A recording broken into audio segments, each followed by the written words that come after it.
संघात्मक शासन के प्रमुख लाभ या गुण ऐसे हम देख सकते हैं।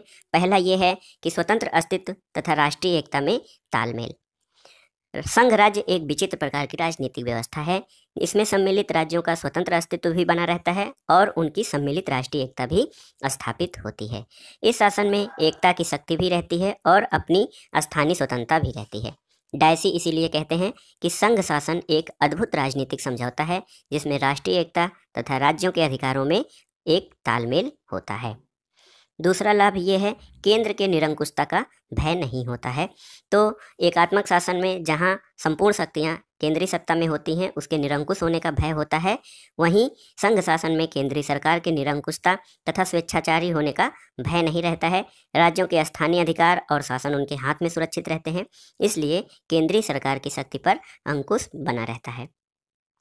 तीसरा है संविधान की सर्वोच्चता, जिसे हमने संघ शासन की विशेषताओं में भी पढ़ा है कि इसमें संघात्मक शासन में संविधान की सर्वोच्चता को स्वीकार किया गया है। केंद्र तथा राज्यों के बीच कोई विवाद होने पर उसके निपटारे के लिए जो सक्षम संस्था है वो संविधान के द्वारा जो केंद्र तथा राज्यों के बीच शक्तियों का विभाजन और उनके कार्यों का भी बंटवारा किया जाता है। चौथा है न्यायपालिका की सर्वोच्चता।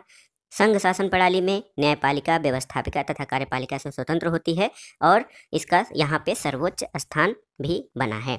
ऐसी स्थिति में होता यह है कि न्यायपालिका केंद्र और राज्यों में उठने वाले किसी मतभेद या विवाद का निर्णय करने में सक्षम होती है और इससे संविधान के मर्यादा की भी रक्षा होती है। पांचवा है मौलिक अधिकारों की रक्षा। संघ शासन व्यवस्था में संविधान की सर्वोच्चता तथा न्यायपालिका की स्वतंत्रता के कारण नागरिकों के मौलिक अधिकारों की भी रक्षा होती है, क्योंकि इनका संविधान में स्पष्ट उल्लेख होता है। छठा लाभ है राजनीतिक चेतना। संघ राज्य में प्रत्येक राज्य की अपनी सरकार होती है तथा स्थानीय शासन की स्वतंत्रता भी होती है, इसलिए नागरिकों में राजनीतिक चेतना अधिक होती है बजाय उस शासन व्यवस्था के जिसमें क्षेत्रीय सरकारें नहीं होती हैं। एकात्मक शासन व्यवस्था में जैसे वहाँ पे क्षेत्रीय सरकारें नहीं होती हैं और स्थानीय नागरिकों में राजनीतिक चेतना का अभाव पाया जाता है। सातवां देखते हैं, सातवां कुशल शासन। कुशल शासन को इस प्रकार से व्याख्यायित कर सकते हैं कि संघ शासन में केंद्र तथा राज्य के सरकारों में शक्ति का विभाजन हो जाने के कारण केंद्र पे कार्य का भार कम हो जाता है, इसलिए वह शासन पर अधिक कुशलतापूर्वक शासन करते हैं। इस प्रकार राज्यों की स्थानीय सरकार स्थानीय समस्याओं को अधिक समझती है, इसलिए शासन अधिक कुशलतापूर्वक होता है। आठवां विशेषता है, आठवां प्रमुख गुण है संघ शासन का, बड़े राज्यों के लिए अनुकूल होती है।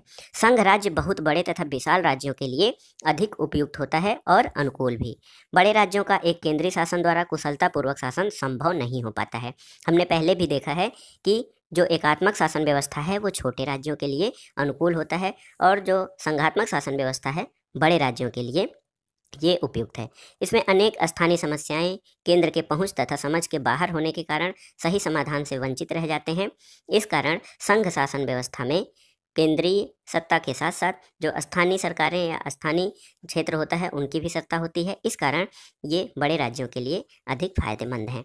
संघ शासन में स्थानीय समस्याएं राज्य की सरकारें पूरी करती हैं और बहुत बड़ी समस्याएं केंद्र सरकार, इसलिए बड़े राज्यों के लिए संघ राज्य अधिक हितकर तथा अनुकूल होता है। अब आइए देख लेते हैं दोस्तों संघ शासन के प्रमुख दोष। पहला है दुर्बल केंद्रीय सरकार। संघात्मक शासन व्यवस्था की सबसे प्रमुख कमी ये मानी जाती है कि इसमें केंद्रीय सरकार एकात्मक सरकार की तुलना में दुर्बल होती है। केंद्र तथा राज्यों के बीच शक्तियों का विभाजन हो जाता है।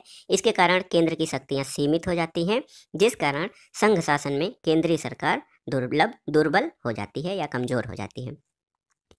दूसरा है केंद्र तथा इकाइयों में मतभेद होने की संभावना।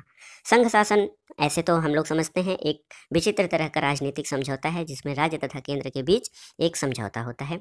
इसमें लगभग प्रायः केंद्र और राज्य के सरकारों में मतभेद उत्पन्न हो जाता है और केंद्र तथा राज्य में संघर्ष की स्थिति उत्पन्न होती है जो हानिकारक होती है। तीसरा है राष्ट्रीयता की भावना में कमी। संघ राज्य में नागरिक अपने को राज्य का नागरिक पहले मानता है और संघ सरकार का नागरिक कम, इसलिए उसकी संघ राज्य में राष्ट्रभक्ति की भावना का अभाव होता है क्योंकि उसकी भावना दोहरी भक्ति में बटी हुई होती है। चौथा देखते हैं दोहरी नागरिकता। संघ शासन में नागरिकता का विभाजन होता है। एक नागरिक अपने राज्य का भी नागरिक होता है और संघ राज्य का भी नागरिक होता है। नागरिकता का विभाजन देशभक्ति का विभाजन भी है। अगर जो किसी व्यक्ति की दोहरी नागरिकता है तो वो पहले अपने स्थानीय नागरिकता को ज़्यादा महत्व देता है और उसकी भक्ति केंद्र और राज्य में बट जाती है, और विभाजित राज्य भक्ति जो होती है वो दुर्बल राज्य भक्ति होती है। 5वां दोष है संघात्मक शासन का धन तथा समय का व्यय। संघात्मक शासन अधिक खर्चीला होता है। इसमें राज्यों की अपनी सरकार होती है और केंद्रों की अपनी सरकार होती है, इसलिए खर्च अधिक बढ़ जाता है और समय भी अधिक नष्ट होता है। कभी कभी अनावश्यक रूप से अधिक समय नष्ट करना पड़ता है। 6ठा प्रमुख दोष है विघटन का भय।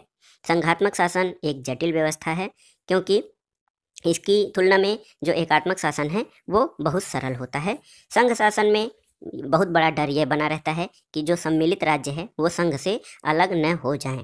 इसमें जो सम्मिलित राज्य हैं संघ से अलग होने की चेष्टा कर सकते हैं। अगर जो उनकी कुछ मांगे हैं वो पूरी न की जाए, उनकी समस्याएं हैं उनका समाधान न किया जाए, तो वो राज्य जो हैं अलग होने के लिए प्रयास कर सकते हैं। तो ये संघात्मक शासन का एक प्रमुख दोष विघटन का भय होता है। दोस्तों, आज का वीडियो यहीं तक।